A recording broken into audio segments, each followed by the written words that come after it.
ఓం శ్రీమాత్రే నమః. అందరికీ ఇగో అమ్మ, ఇట్లా మనము పారాని పెట్టుకుంటాం కదా. ఇప్పుడు కలకత్తా పారాన్ని తెచ్చిండ్రు, నవరాత్రుల్లోకి తెచ్చిండ్రు. అట్లనే ఉన్నాయి. ఇప్పుడు పెడతా. ఇట్లా పెట్టుకోవాలి. అది మంచిగా ఉంది. చెయ్యికి అంటది ఏమంటదు. అప్పుడైతే శీషలు ఉంటుండే చెయ్యికి అంటుతుండే అంతా. ఇప్పుడు చెయ్యికి ఏమంటది. అది మంచిగా ఉంది. ఇక్కడ పారాన్ని డబ్బలు ఒకటేసారి డజన్ తీసుకుంటూ కథమైంది.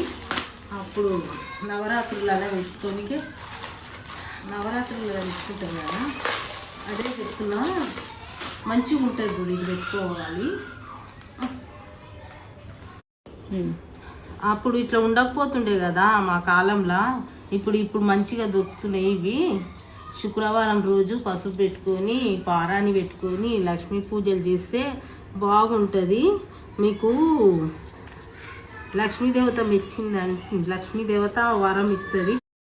పారాని శుక్రవారం రోజు లక్ష్మీ కడ ఉంటుంది కదా.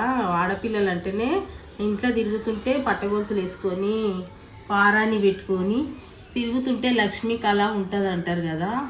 అందుకనే స్కెచ్ పెన్ లాగా బాగా వస్తుంది. ఇది కలర్ కూడా బాగుంది. స్కెచ్ పెన్ రాసినట్టుగా వస్తుంది చూడు. ఈజీగా అయిపోతుంది. మంచిగా దేనికి అంటకుండా నీట్గా వస్తుంది.